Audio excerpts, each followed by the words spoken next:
Yeah, I mean, I thought the corners competed. You know, other than the one um, that uh, that was the one on Carrington on the double move, and he probably should have been off instead of pressed to start, but uh, he competed. They're gonna make some of those plays, but I thought some of the other ones were contested. Forced some incompletions. Out of the corner spot. Um, so really, when you look at the film, like it's really for those guys. I thought they played well. Especially Carrington and Quandre. Um, from the as far as the passing numbers, obviously the first one, stems from the very first play of the game. At the end of the day, if we leverage the football correctly, and we make a tackle, it's a 3-yard gain, not a 75-yard gain. So, sometimes passing numbers can be deceiving. I mean, where is the ball caught? I mean, they had essentially that was nothing but a screen pass, and right now, they had a screen on, 3rd and 18 that went for 14. So, again, just to pin it solely on the secondary, I think, would be unfair. Now, that the 3rd down, I'd love to have that call back. I changed calls when I went to timeout, and, those are the ones that you struggle sleeping at night. I should have just stayed with my original call. We could have played it better, execution-wise, but regardless, that's a call I probably shouldn't make right there. But safety-wise, I just, we need to play better there. That was probably the one position that we didn't play as well as maybe we have during the season. But when you give up, those explosives in the pass game, the numbers look really bad.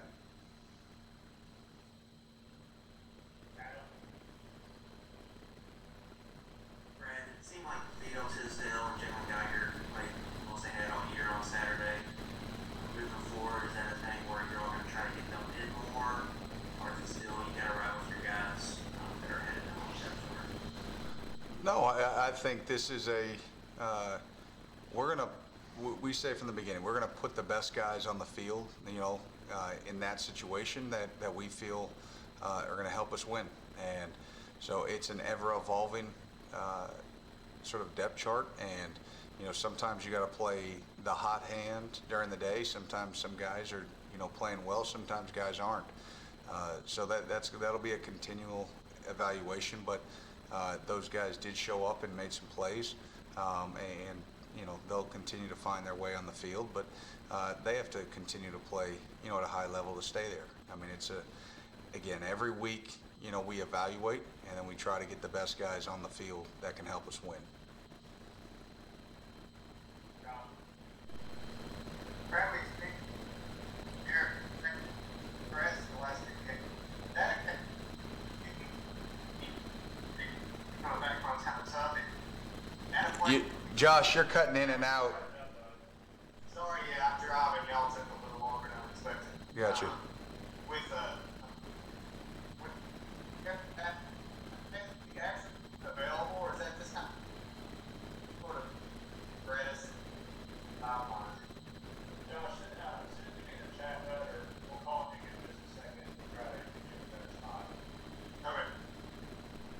Okay. Brian, how do you just keep morale high among your group after having a couple of games where things haven't gone well for the defense?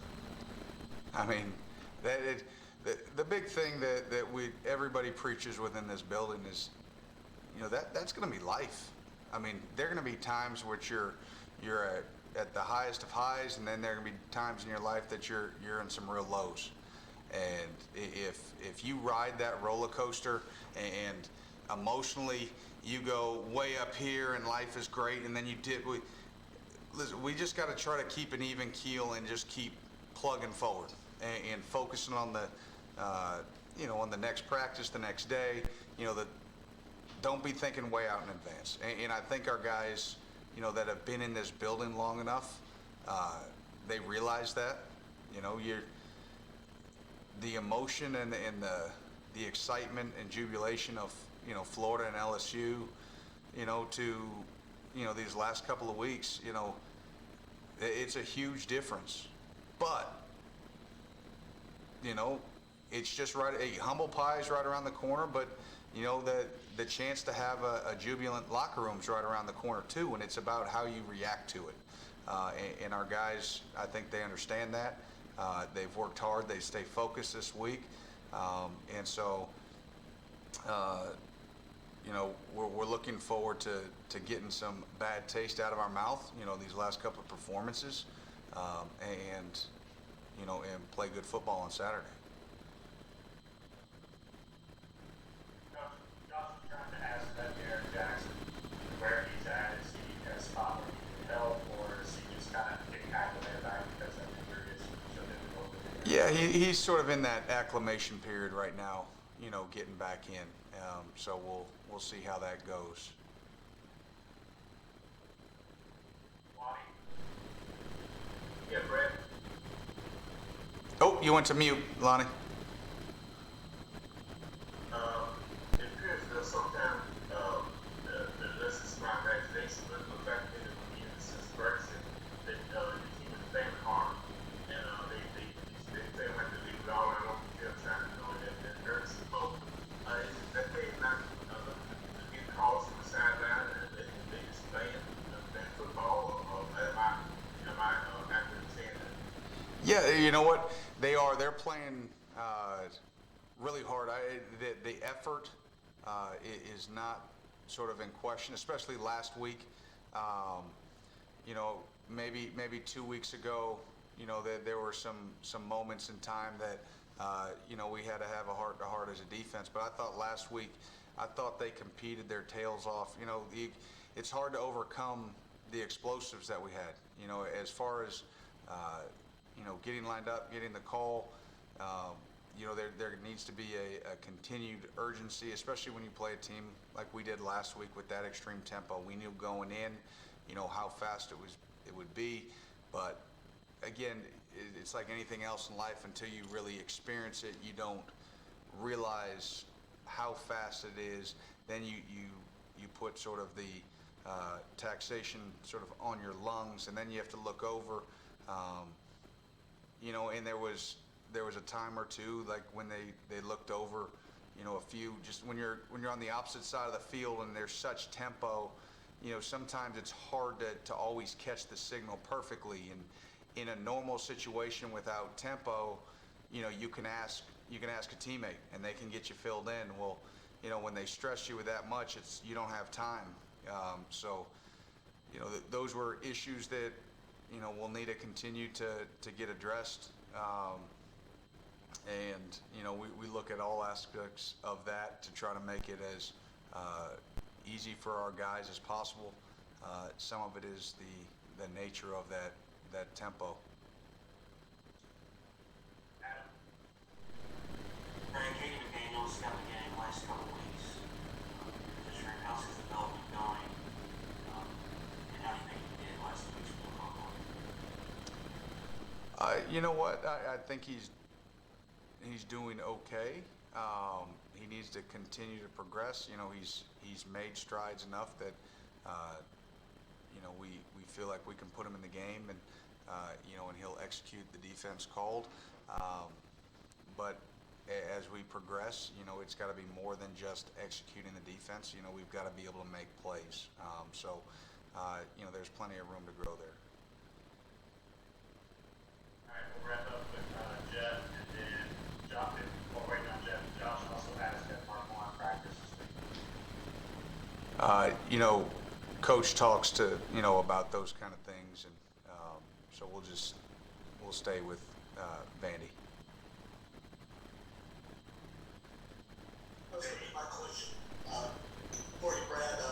Vandy, I know this sounds like one of those concentrate on ourselves kind of week in those terms, but what does Vandy present to you as a challenge this week? As I understand it, a couple of different styles and looks. Yeah, obviously from a challenge standpoint, they they're a very disciplined football team. They understand,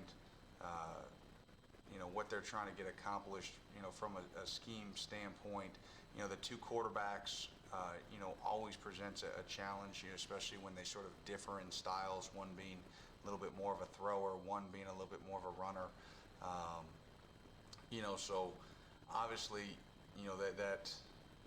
that presents a challenge in terms of game planning, in terms of, essentially having a different, set of calls at times.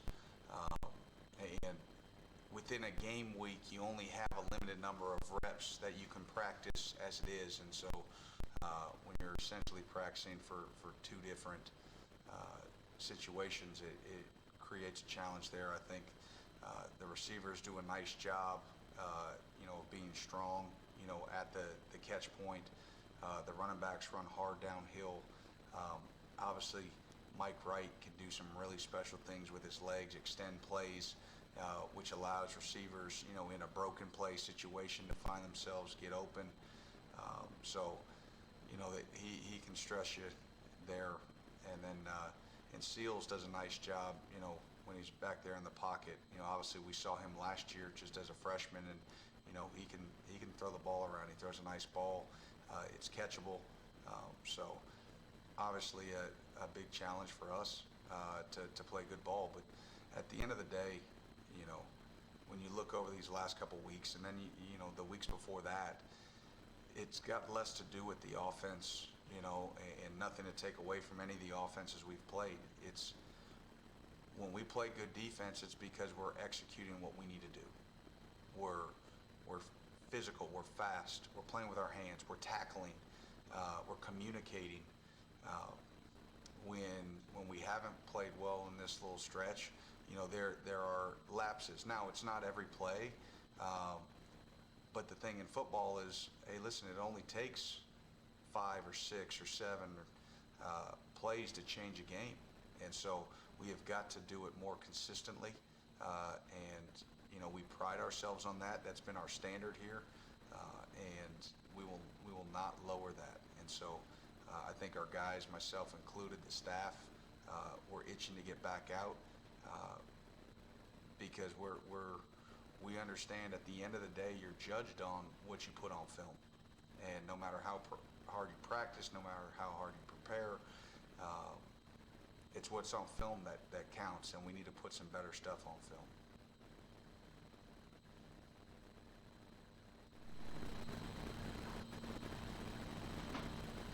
All good? Yeah, all good. We're good, Coach. Thank you very much. Thank you.